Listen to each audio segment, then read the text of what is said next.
Haleluya. Haleluya. Salam, selamat pagi. Ya, saudara, hari ini benar saya sangat terharu ya. Karena kerinduan kita untuk bersama-sama lagi beribadah seperti biasanya. Beberapa hari yang lalu saya sangat bersyukur, saya sudah bersuka cita, tapi mendadak hati saya sebenarnya juga merasa kecewa, nggak bisa, ternyata nggak jadi.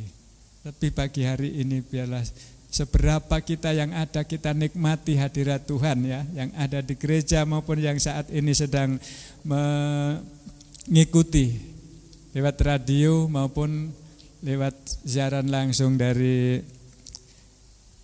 Facebook. Puji nama Tuhan, Bapak Ibu Saudaraku yang dikasih Tuhan, ternyata kita akan sama-sama masuk dalam kebenaran firman Tuhan yang mana pagi hari ini saya akan memberikan tema daripada firman Tuhan, yaitu maksud dan tujuan panggilan Allah. Sekali lagi, maksud dan tujuan panggilan Allah. Bapak Ibu Saudaraku yang dikasihi Tuhan, kita semua pasti sudah menyadari ya, bahwa setiap kita menjadi orang Kristen, menjadi orang percaya, menjadi anggota gereja, menjadi anggota tubuh Kristus. Ini bukan suatu kebetulan dan juga bukan kemauan kita, tetapi satu hal sesuai dengan kebenaran firman Tuhan, ini adalah sebuah panggilan. Tidak ada orang yang bisa datang kepada Yesus tanpa panggilan dari Dia. Memang bisa orang datang ke gereja, bisa orang menjadi orang Kristen. Tetapi sebagai orang yang menjadi milik Tuhan, orang-orang yang percaya, orang-orang yang menjadi tubuh daripada Kristus, itu karena panggilan dari Allah sendiri. Sebab itu Bapak Ibu Saudaraku yang dikasihi Tuhan, pagi hari ini saya mengajak Bapak Ibu untuk membuka Alkitab kita di dalam suratan 1 Petrus pasal 2 ayatnya 9 dan 10. 1 Petrus 2 ayat 9 dan 10, saya bacakan demikian firman Tuhan.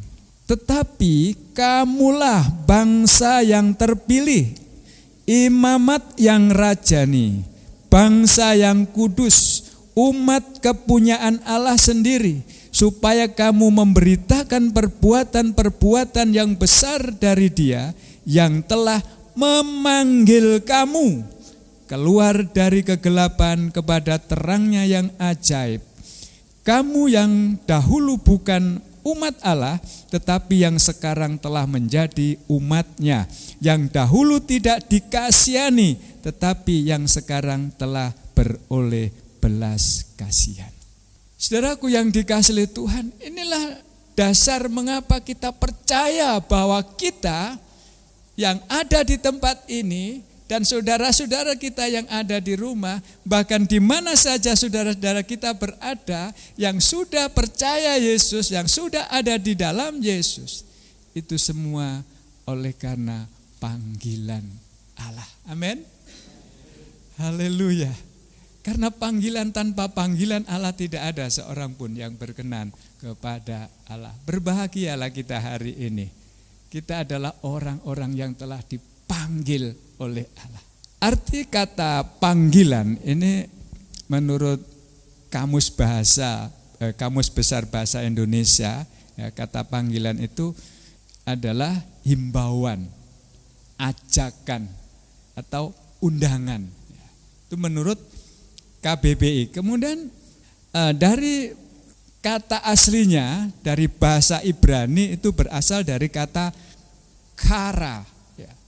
Kara yang artinya memanggil, mengundang, menjumpai, dan menjenguk. Yaitu kata dari bahasa aslinya di Alkitab, dari bahasa Ibrani yang berbunyi kara, pakai hi ya, kara.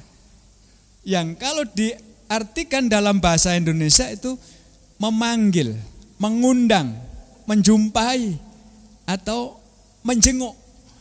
Itu arti yang dari sumber bahasa aslinya. Jadi Bapak Ibu Saudaraku yang dikasih Tuhan, kata memanggil dalam bacaan kita tadi, pengertiannya adalah tindakan Allah yang memanggil atau mengundang atau menjumpai atau menjenguk dan memilih serta mengangkat kita untuk menjadi umatnya.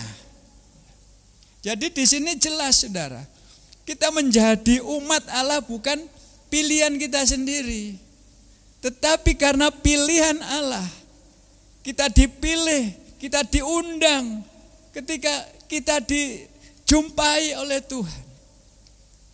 Untuk apa? Untuk dijadikan sebagai umatnya, sebagai biji matanya. Oleh sebab itu kita dipanggil dari kegelapan kepada terangnya yang ajaib. Sedang sifat daripada panggilan Allah itu adalah tidak boleh diremehkan, tidak boleh ditolak, atau tidak bisa ditolak. Artinya siapapun yang dipanggil dia harus siap.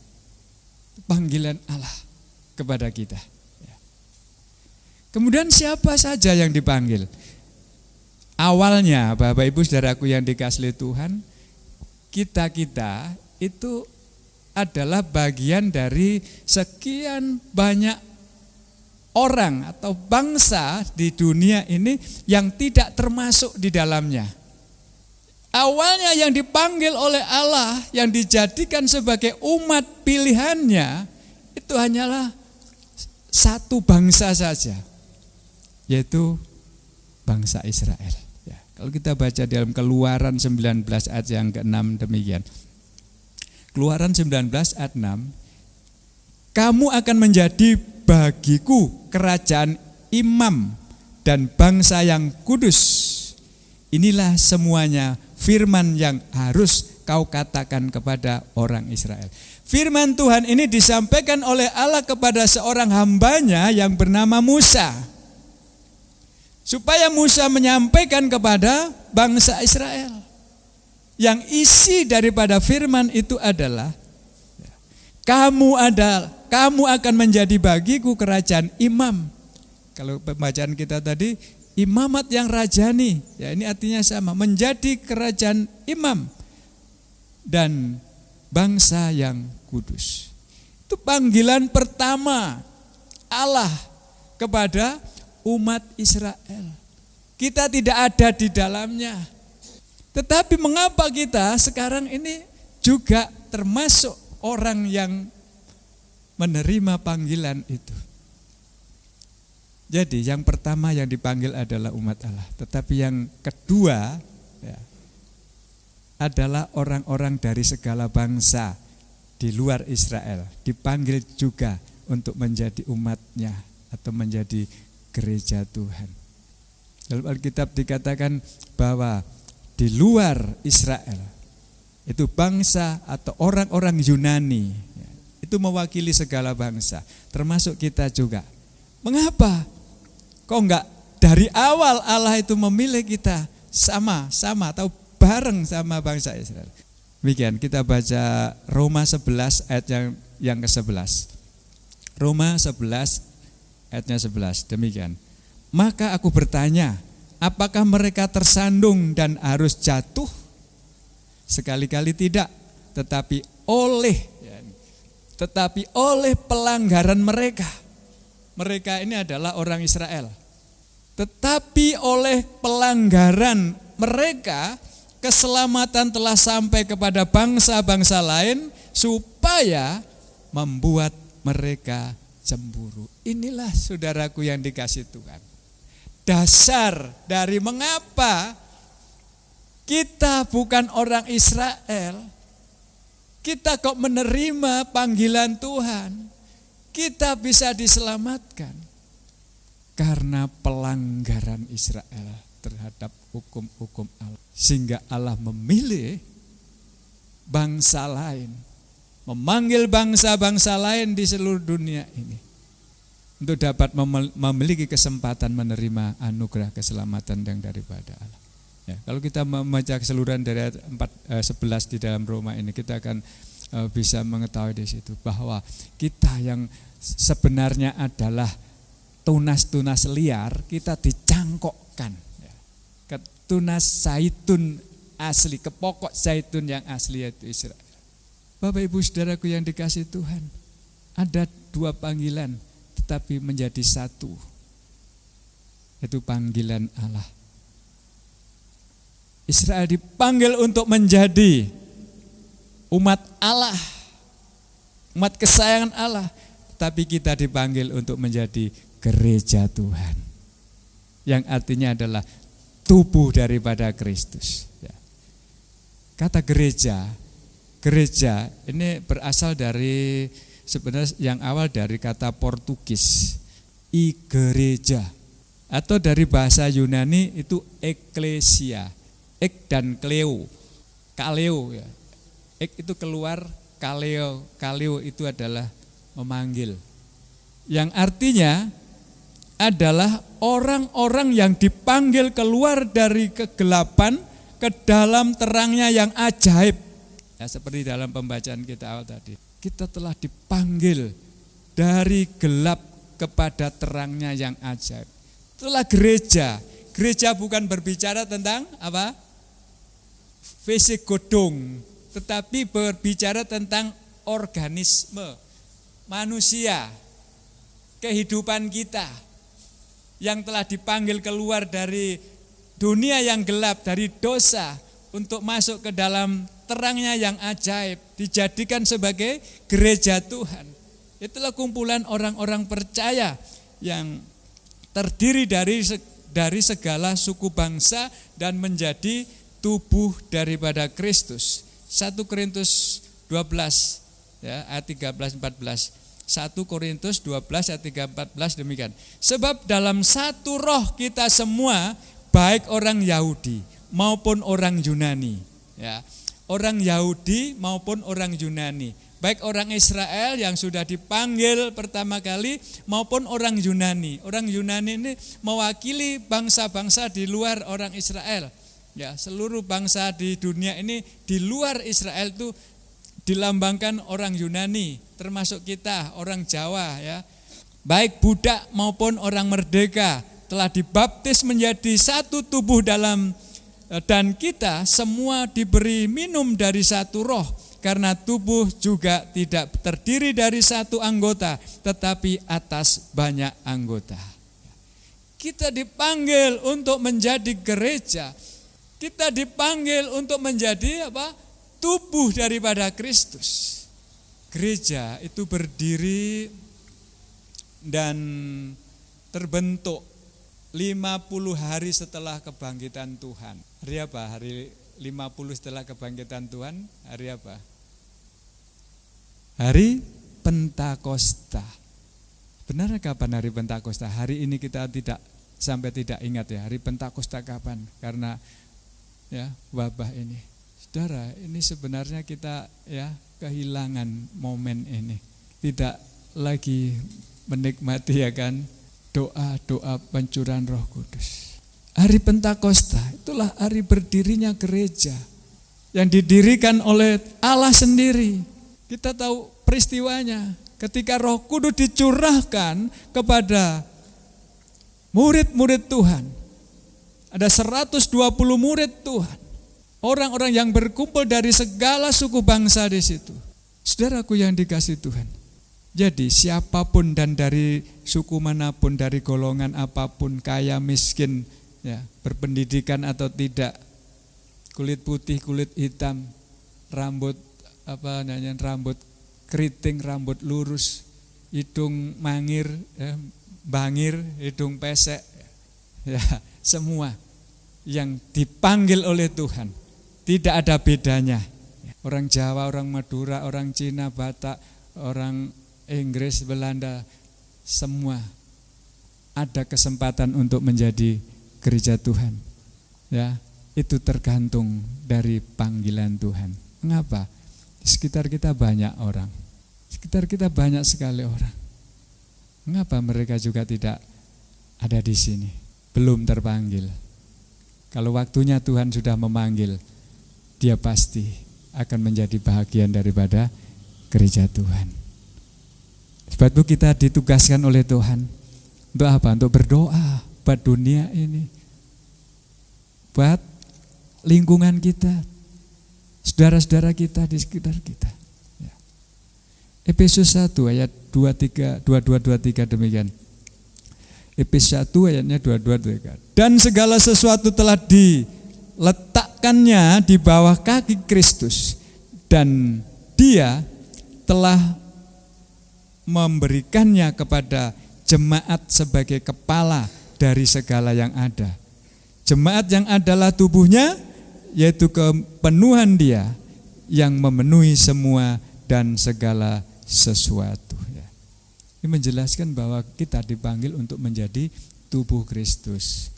Kristus adalah sang kepala, kita adalah bagian-bagian daripada tubuh Kristus yang mendapat bagian daripada kepala, suplai dari kepala, karena dia adalah sumber dari segala apa yang kita perlu. Sekarang kita masuk ke dalam bagian apa maksud dari panggilan Allah. Yang pertama adalah untuk menyelamatkan. Mengapa kita diselamatkan? Saudara, sebenarnya sebelum kita dipanggil, kita diselamatkan. Kita adalah orang yang berdosa. Kita adalah orang yang dikuasai oleh dosa dan hidup di dalam dosa. Firman Tuhan dalam Roma 3:23 mengatakan bahwa upah dosa adalah maut. Sebelum kita dipanggil, kita adalah orang-orang yang sedang menuju ke alam maut. Tapi oleh karena anugerah Tuhan yang memanggil kita, sehingga kita dipanggil dari gelap kepada terangnya yang ajaib. Ya, kita baca Yohanes 5 ayat 24. Yohanes 5 ayat 24 demikian. Aku berkata kepadamu, sesungguhnya barang siapa mendengar perkataanku dan percaya kepada Dia yang mengutus aku, ia mempunyai hidup yang kekal dan tidak turut dihukum, sebab ia sudah pindah dari dalam maut ke dalam hidup. Kita yang sudah dipanggil sesuai dengan maksudnya Allah memanggil kita, bahwa kita untuk diselamatkan oleh Allah dari penghukuman dosa. Karena apa? Karena dosa-dosa yang ada di dalam hidup kita sebelum kita dipanggil oleh Allah dan mengalami pertobatan. Itulah maksud dari panggilan Allah kepada kita. Panggilan Allah sangat baik bagi kita untuk menyelamatkan kita. Dan jadi sekarang bagi kita yang sudah ada di dalam panggilan Allah adalah orang-orang yang memiliki kepastian keselamatan.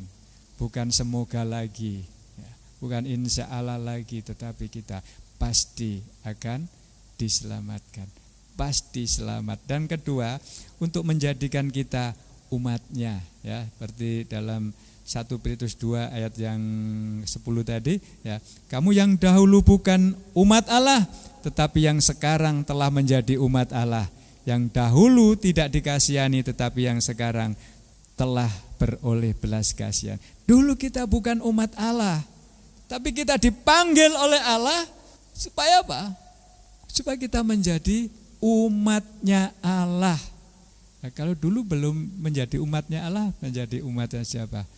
Firman Allah mengatakan, dahulu bapamu adalah iblis.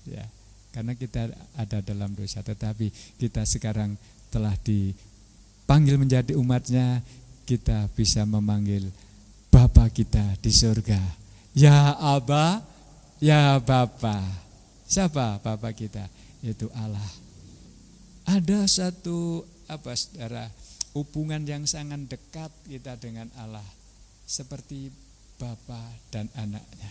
Ya, seorang bapa dan anak itu kan hubungan dekat, ada ikatan batin, dan bapa itu pasti ada insting mengetahui keperluan anaknya meskipun anaknya tidak meminta.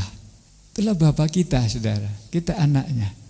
Kita dijadikan menjadi anaknya juga, menjadi umatnya. Dan yang berikutnya, mengapa?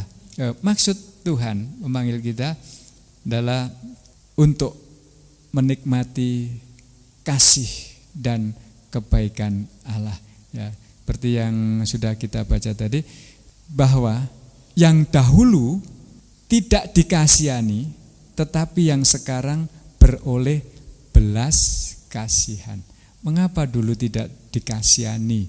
Ya, karena Tuhan itu tidak bisa melihat dosa. Allah itu Maha Kudus. Jadi yang tidak bisa dikerjakan Allah adalah melihat dosa. Tapi karena kita telah dipanggil, kita telah diselamatkan melalui kematian Yesus. Ya, beberapa waktu yang lalu saya sampaikan bahwa darah Yesus itu menutupi dosa kita. Sehingga setelah dosa itu ditutupi, ya, yang dilihat oleh Allah ketika kita sudah ditutupi dosa kita karena kita telah bertobat, yang dilihat Allah bukan dosa lagi karena dosa sudah diampuni. Allah melihat darah Yesus dalam hidup kita. Ya, itulah yang membuat kita sekarang menjadi dikasihani oleh Allah. Ya, yang berikutnya 2 Romawi. Tujuan Allah memanggil kita. Jadi Allah memanggil itu tidak sekedar memanggil, tetapi ada maksud dan tujuan. Sekarang tujuannya yang pertama adalah supaya memberitakan Injil Kristus. Sekarang berkaitan dengan tugas, tanggung jawab. Yang pertama itu adalah hak yang harus kita terima. Yang kedua adalah kewajiban yang harus kita lakukan. 1 Petrus 2 ayat 9 tadi, ya, kita baca bagian B. Supaya kamu memberitakan perbuatan-perbuatan yang besar dari Dia yang telah memanggil kamu keluar dari kegelapan kepada terangnya yang ajaib. Ya. Jadi kata supaya ini merupakan satu kata perintah, ya. Supaya kamu memberitakan perbuatan-perbuatan yang besar dari Dia. Apa perbuatan-perbuatan besar Allah yang sudah kita pahami? Itu perbuatan-perbuatan Allah yang menebus kita, yang menyelamatkan kita. Yang dahulunya kita harus dihukum mati, sekarang kita diselamatkan. Yang dahulunya kita hidup di dalam dosa, dalam kegelapan, tetapi sekarang hidup dalam terang. Yang dulunya musuh Allah tetapi sekarang dikasih oleh Allah. Itu adalah perbuatan-perbuatan besar Allah yang harus kita amalkan, ya, harus kita sampaikan kepada keluarga kita, kepada teman-teman kita, sahabat kita, ya, orang-orang yang dekat dengan kita dan seterusnya. Itulah merupakan sebuah tugas, kewajiban, tanggung jawab, ya. Dan yang bagian B, menjadi saksi Kristus. Itu adalah kewajiban kita, menjadi saksi Kristus. Kisah 1 ayat 8, Kisah 1 ayat 8. Tetapi kamu akan menerima kuasa kalau Roh Kudus turun atas kamu, dan kamu akan menjadi saksiku di Yerusalem dan di seluruh Yudea dan Samaria dan sampai ke ujung bumi. Menjadi saksi, ya. Saksinya Kristus. Artinya hidup kita harus menjadi kesaksian. Tuhan mengatakan bahwa kamulah terang dunia, kamulah garam dunia. Ini artinya bahwa hidup kita harus memiliki pengaruh pada lingkungan kita. Tentunya adalah pengaruh yang baik, bukan pengaruh yang negatif, pengaruh yang positif. Siapa saja yang harus menerima pengaruh kita, yaitu orang-orang yang ada di Yerusalem, di seluruh Yudea, Samaria, dan sampai ujung bumi. Dari dalam keluarga sendiri dulu. Masing-masing kita harus menjadi saksi hidup di tengah-tengah keluarga. Artinya apa? Kita menjadi teladan, baik ucapan ya, atau tata tutur kita, sifat, sikap, perilaku, tingkah laku kita, apa yang kita kerjakan menjadi saksi bagi anggota keluarga kita, memberkati keluarga kita, dapat diteladani oleh anggota keluarga kita. Ya, sebelum kita menyaksikan keluar, ya, kita saksikan di rumah kita sendiri dulu. Bagaimana kita di rumah ini menjadi saksi atau menjadi batu sandungan? Tuhan memberikan tanggung jawab kepada kita masing-masing pribadi untuk menjadi saksi. Ya. Saksi di sini tidak usah kita berkhotbah, ya, tetapi melalui sikap kita, ucapan kita, ya, tingkah laku kita, gerak-gerik kita, itu sudah menjadi saksi hidup. Orang ya, itu malah menjadi satu kesaksian yang kuat daripada kita ya mungkin menyampaikan kata-kata, tetapi ya itu tidak disertai dengan kuasa sehingga itu tidak ada hasilnya ya. Tetapi mari Bapak Ibu, kita dipanggil dengan tujuan untuk menjadi saksinya. Yang C, supaya menghasilkan buah. Yohanes 15 ayat yang ke-16. Bukan kamu yang memilih aku, tetapi akulah yang memilih kamu, dan aku telah mendapatkan kamu supaya kami ulangi, aku telah menetapkan kamu supaya kamu pergi dan menghasilkan buah, dan buahmu itu tetap, supaya apa yang kamu minta kepada Bapa dalam namaku diberikannya kepadamu. Ya. Untuk menghasilkan buah.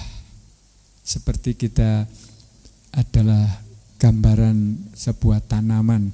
Kalau kita menanam pohon, ya, pohon nangka, yang diharapkan adalah buahnya, supaya berbuah. Buah apa yang harus kita hasilkan? Yang pertama adalah buah pertobatan. Matius 3 ayat 8. Matius 3 ayat 8. Jadi hasilkanlah buah yang sesuai dengan pertobatan.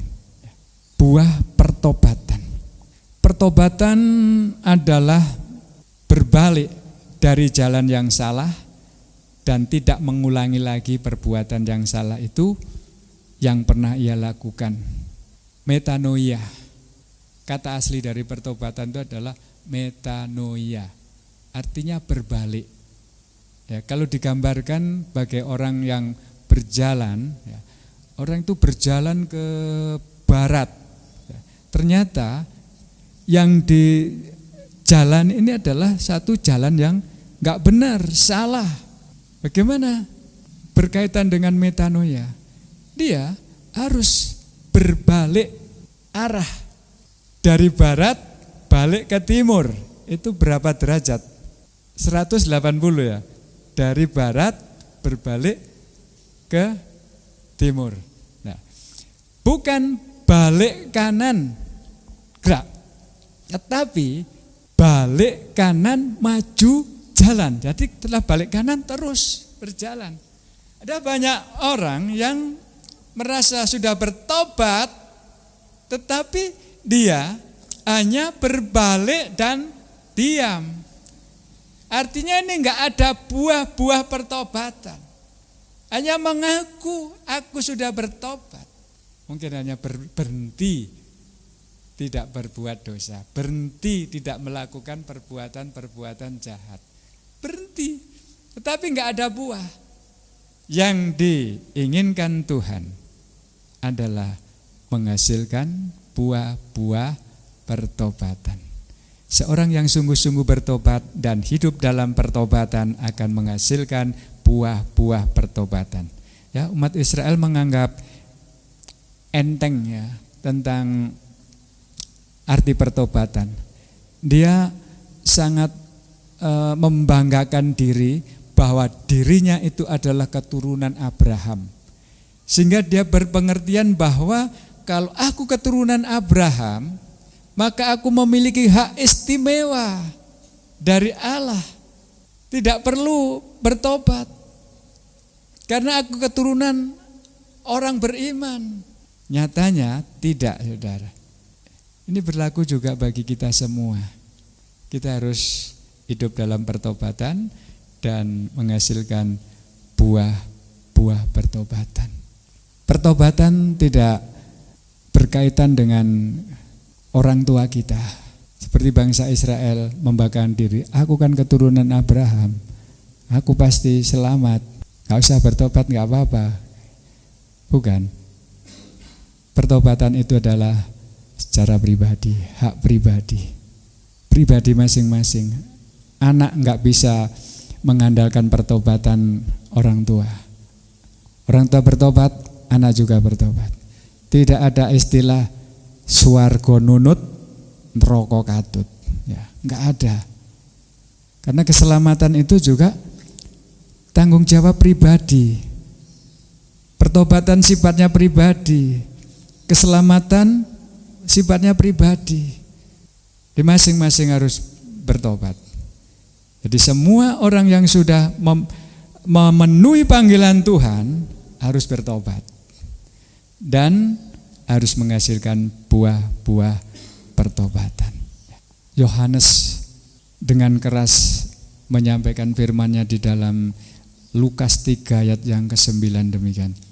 Lukas 3:9. Kapak sudah tersedia pada akar pohon dan setiap pohon yang tidak menghasilkan buah. Ya, buah yang baik akan ditebang dan dibuang ke dalam api. Jadi kapak sudah tersedia pada akar pohon yang setiap pohon yang tidak menghasilkan buah yang baik akan ditebang dan dibuang ke dalam api. Ini teguran keras bagi umat Israel. Mungkin juga teguran keras bagi kita Bapak Ibu ya. Akan ditebang, dibakar karena tidak menghasilkan buah pertobatan. Kalau kita menanam pohon ya, misalnya pohon mangga, kita akan mengharapkan buahnya nanti kalau berbuah ya, itu bisa memetik buahnya yang manis. Tetapi sudah ditunggu 2 tahun, 3 tahun, 4 tahun sampai 10 tahun enggak buah. Ya, tuas ngiyom-yomi, babat ya, potong aja itu. Kita demikian Tuhan. Ya. Mari kita perhatikan ini ya, kita kita perhatikan ayat ini supaya apa? Supaya kita mengerti dan akhirnya kita tidak mengalami apa yang seperti firman Tuhan ini. Karena apa? Arti buah pertobatan itu. Ya.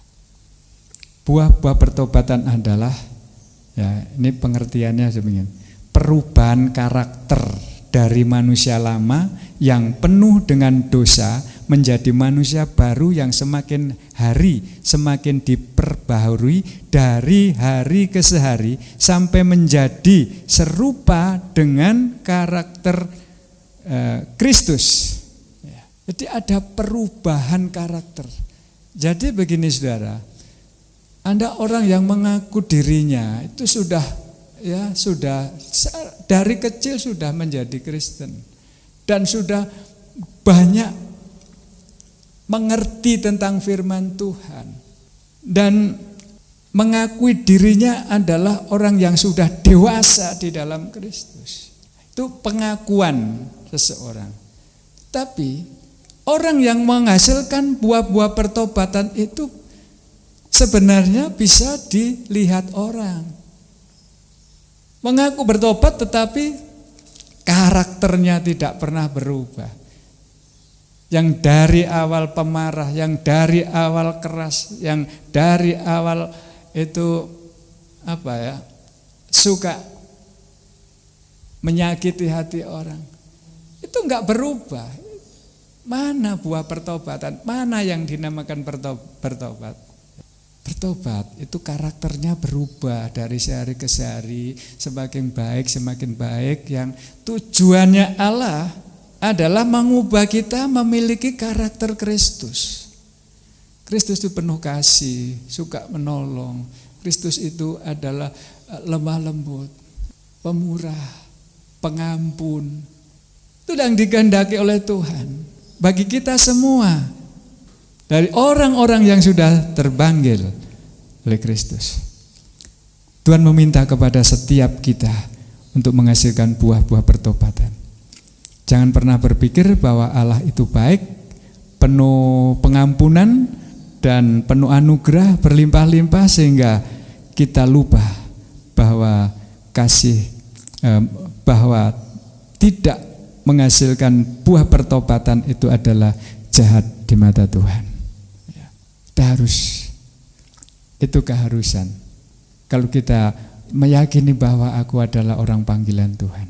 Jadi apabila kita masih diizinkan untuk hidup di dunia sampai hari ini, Tuhan ingin kita menghasilkan buah pertobatan. Bagaimana dapat diketahui bahwa seseorang itulah sungguh-sungguh menghasilkan buah pertobatan? Lukas 6 ayat 44. Sebab setiap pohon dikenal pada buahnya, karena dari semak duri orang tidak memetik buah ara, dan dari duri-duri tidak memetik buah anggur. Jadi begini saudaraku yang dikasih Tuhan, orang mengenal pohon itu pohon apa kalau orang itu telah melihat buahnya. Mungkin kita belum pernah melihat pohon apel Yang kita lihat adalah buah apel, semua sudah tahu. Pohonnya tidak semua tahu. Kemudian ketika kita bepergian, misalnya kita ke Batu, kemudian kita tahu di kebun itu ada apel yang di pohon-pohon itu lebat gitu misalnya. Nah, baru kita tahu itu, oh iki pohon apel Iki pohon apel. Kalau tidak ada buahnya, mungkin kita nggak tahu. Meskipun itu memang pohon apel. Karena ada buahnya, kita mengenal pohon itu adalah pohon apel. Pohon apel. Jadi kita dikenal bahwa kita itu menghasilkan buah-buah pertobat. Kita bertobat adalah dilihat dari buah-buah pertobatannya. Itu tadi karakter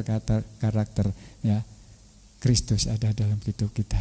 Jadi ilustrasi pohon mangga, pohon apel ini dapat dikatakan jika baik, hasil buahnya juga baik, manis, sehingga semua orang bisa menikmati, merasakan.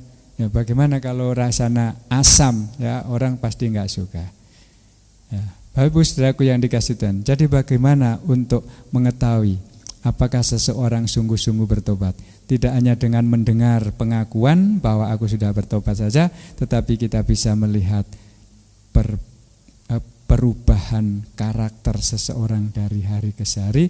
Dari situlah kita dapat mengetahui bahwa orang tersebut telah sungguh-sungguh bertobat.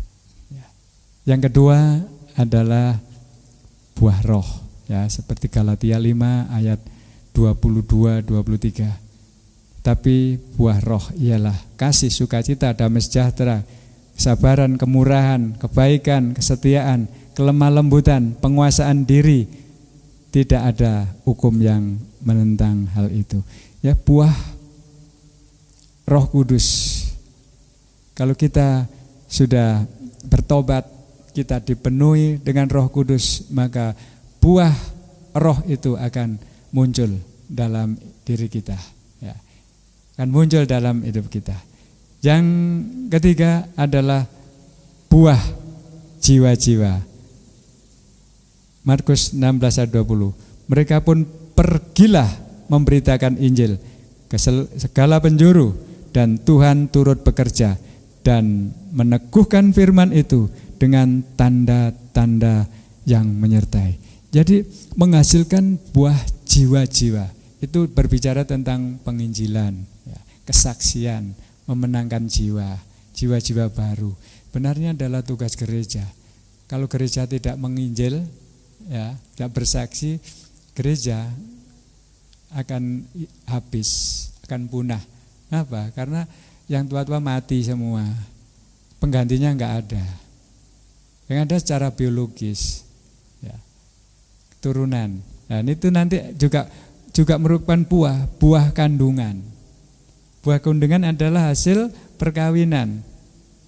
Itu adalah buah secara biologis. Jadi anak-anak kita itu adalah buah kita yang harus juga menjadi keturunan orang-orang yang terpanggil.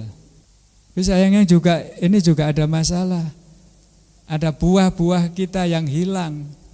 Itu buah yang dituntut oleh Tuhan. Buah kandungan. Itu anak-anak kita. Mari kita didik, kita ajar, kita bimbing anak-anak kita supaya anak-anak kita pun tetap berada di dalam Tuhan. Jenama Tuhan, Bapak Ibu Saudaraku yang dikasihi Tuhan. Mari bagi kita semua yang saat pagi hari ini sudah berada dengan kami, sudah mendengarkan firman Tuhan, biarlah firman Tuhan ini menjadi pelajaran yang berharga bagi kita, ya, tentang panggilan Tuhan. Siapa yang dipanggil Tuhan? Pertama adalah bangsa Israel. Yang kedua adalah segala bangsa, termasuk kita juga. Apa tujuannya? Ya, tadi sudah saya sampaikan, supaya kita menjadi umat Allah, supaya kita menghasilkan buah. Dan itulah kerinduan Tuhan. Oleh sebab itu mari Bapak Ibu Saudaraku yang dikasihi Tuhan, kita akan responi firman Tuhan ini. Kita renungkan, ya, siang dan malam, kemudian kita praktekkan dalam hidup kita sehari-hari. Tanpa itu firman Tuhan tidak akan bermanfaat dalam kehidupan kita. Puji Tuhan, mari kita berdiri bersama-sama, kita akan mengucap syukur. Bagaimana kita naikkan pujian, Kau telah memilihku sebelum dunia dibentuk. Haleluya, terima kasih Tuhan Yesus. Glory, haleluya. Kau telah memilihku sebelum dunia dibentuk. Betapa aku bersyukur padamu, ya Tuhan Allahku.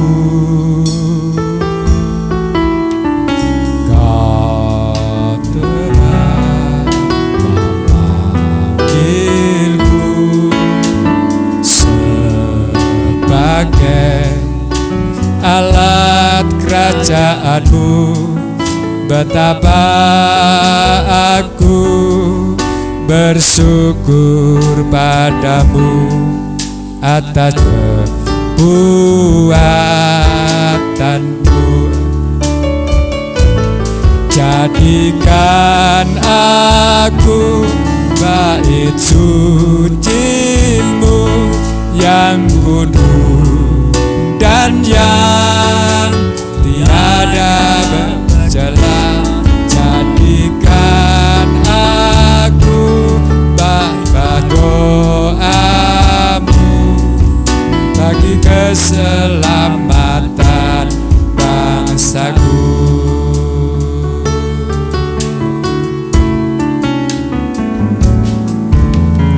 Kau telah memilihku sebelum dunia dibentuk.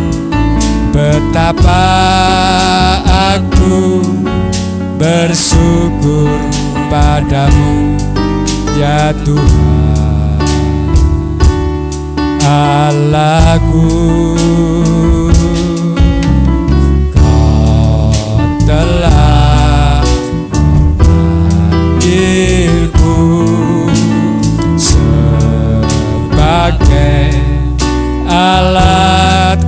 kerajaanmu. Aku bersyukur padamu atas perbuatanmu. Jadikan aku bait suci-Mu yang kudus dan yang tiada bercela.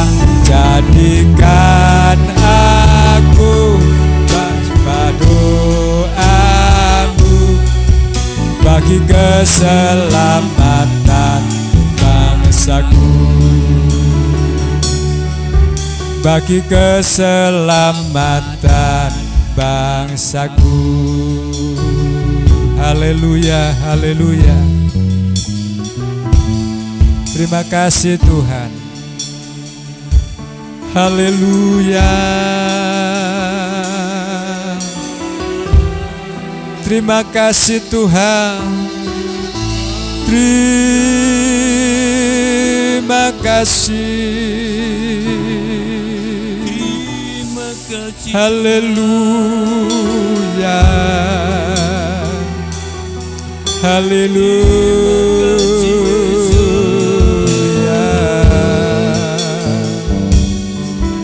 Glory, haleluya. Terima kasih. Haleluya.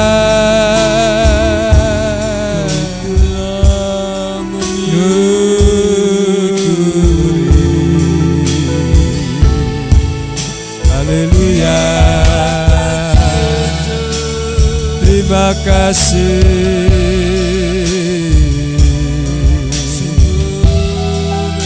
Terima kasih Tuhan. Kami bersyukur. Haleluya. Terima kasih Tuhan. Kau sudah memberkati kami dengan kebenaran firman-Mu. Bahwa sesungguhnya kami semua adalah umat panggilan-Mu. Kau yang telah memanggil kami Tuhan dengan sebuah maksud dan tujuan. Maksud-Mu memanggil kami untuk menyelamatkan kami, untuk menjadikan kami sebagai umat-Mu, untuk menikmati akan kasih dan kebaikan-Mu. Haleluya. Demikian juga Tuhan, Engkau telah memanggil kami dengan satu tujuan, supaya kami memberitakan Injil Kristus, supaya kami menjadi saksi-saksi-Mu, supaya kami menghasilkan buah-buah bagi kemuliaan nama Tuhan. Amen. Terima kasih Tuhan. Berikan kami hikmat-Mu, berikan kami kemampuan, agar kami bisa melakukan akan kebenaran firman-Mu, menjadikan firman-Mu itu hidup di dalam hidup kami Tuhan. Haleluya. Sehingga panggilan-Mu tidak sia-sia bagi kami Tuhan. Terima kasih Tuhan Yesus. Meteraikan firman-Mu dalam setiap hati kami, sehingga ketika kami pulang dari tempat ini, firman-Mu tidak tertinggal, tetapi firman-Mu tertanam dalam hati kami, dan terus dapat kami ingat, kami renungkan siang dan malam, bahkan kami aplikasikan dalam hidup kami, sehingga firman-Mu itu menjadi nyata, hidup, dan dapat dilihat oleh orang lain. Terima kasih Tuhan Yesus. Kami bersyukur atas firman-Mu pagi hari ini. Dalam nama Tuhan Yesus Kristus. Haleluya. Amin. Kita akan segera mengakhiri ibadah kita ya siang hari ini. Kita naikkan pujian, kunaikan syukur padamu Tuhan. Kemudian kita akan segera mengakhiri ibadah kita. Haleluya. Terima kasih Tuhan. Oh, terima kasih Tuhan. Haleluya, haleluya.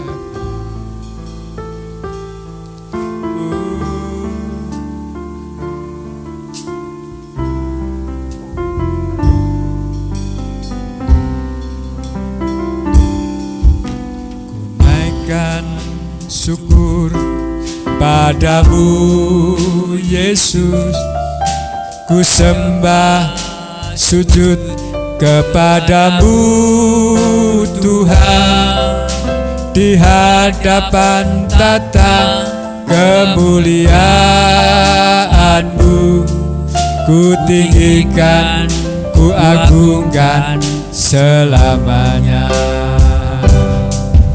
Segala puji syukur bagimu, ku tinggikan namamu selalu.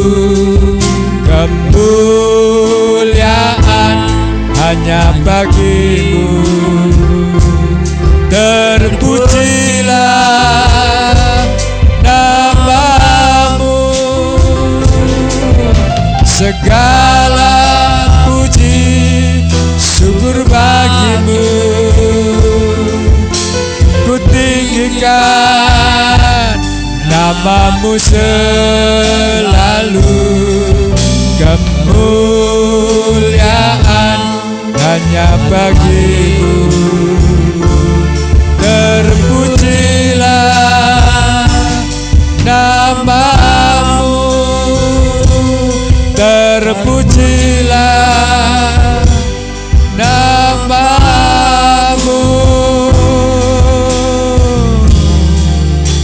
Haleluya. Dari awal hingga akhir ibadah kami pagi hari ini Tuhan, tak lepas daripada campur tangan-Mu, sehingga bisa berjalan sesuai dengan rencana kami, dan kami boleh mengalami, merasakan akan lawatan Tuhan. Kami sudah diberkati oleh Tuhan, sehingga kehadiran kami hari ini tidak sia-sia. Tuhan Yesus, apabila sebentar kami akan berpisah satu dengan yang lain, pulang ke rumah kami masing-masing, sertai kami dalam perjalanan sampai kami tiba di rumah masing-masing dalam keadaan selamat. Demikian juga saudara-saudara kami yang mengikuti dari rumah, Tuhan memberkati mereka sesuai dengan janji-Mu. Terima kasih Tuhan, kami menyerahkan seluruh jemaat-Mu kepada Tuhan. Biar semua dalam lindungan Tuhan, semua dalam pemeliharaan Tuhan, sehingga dalam situasi kondisi yang terjadi sekarang ini, umat-Mu tetap mengalami damai sejahtera. Demikian kami ingat buat bangsa dan negara kami Indonesia, kami serahkan kepadamu. Para pemimpin bangsa kami, dari pemimpin tertinggi sampai pemimpin yang terendah di daerah-daerah, di desa-desa Tuhan, dan semua yang saat ini, haleluya, sedang menjalankan tugas di dalam mengatasi persoalan yang ada terjadi di negara ini Tuhan. Haleluya. Itu berkenaan dengan virus corona. Tuhan Yesus, Engkau memberikan kemampuan, memberikan kebijaksanaan, hikmat, sehingga semua petugas-petugas yang saat ini sedang menjalankan tugasnya bisa menjalankan tugasnya dengan baik, dan setiap keputusan, tindakan yang dilakukannya semua merupakan satu tindakan nyata yang bisa, haleluya, haleluya, menjadi satu alat bagi bangsa ini untuk mengalami pembebasan dari penularan COVID-19 di negeri kami. Kiranya Tuhan memberkati juga para medis yang saat ini berjuang tanpa pamrih berjuang dengan risiko yang tinggi akan penularan virus. Tuhan lindungi, Tuhan berkati mereka supaya mereka dapat merawat pasien-pasien yang sudah terpapar secara positif menjadi sembuh, dan haleluya. Dan yang ODP, PDP semua sembuh, bahkan yang saat ini belum tertular dilindungi oleh Tuhan. Haleluya, sehingga tidak ada penularan. Demikian kami serahkan desa kami Ahmad Hanum kepadamu. Haleluya, biarlah Tuhan memberikan keamanan kepada desa kami dan tidak ada, haleluya, gejala apapun Tuhan yang terjadi di sini secara hal khusus buat umat-Mu Tuhan. Haleluya, kami percaya janji-Mu yang dan amin. Engkaulah pelindung kami, Engkaulah Tuhan, haleluya, yang mampu untuk memberikan kepada kami perlindungan yang haleluya sungguh-sungguh, sehingga kami yang ada di dalam Kristus terlindung dengan kuasa Allah dari segala penularan sakit penyakit. Terima kasih Tuhan. Terima kasih. Ini yang menjadi doa kami pagi hari ini. Dan sekarang Bapak Ibu Saudaraku yang dikasih Tuhan, tiba saatnya kita akan menerima berkat-berkat yang daripada Allah, berupa damai sejahtera, sukacita, penghiburan, dan penyertaan. Haleluya. Di dalam Bapa, Putra, dan Roh Kudus, yaitu Tuhan Yesus Kristus. Haleluya. Amin. Puji Tuhan, Tuhan memberkati kita semua.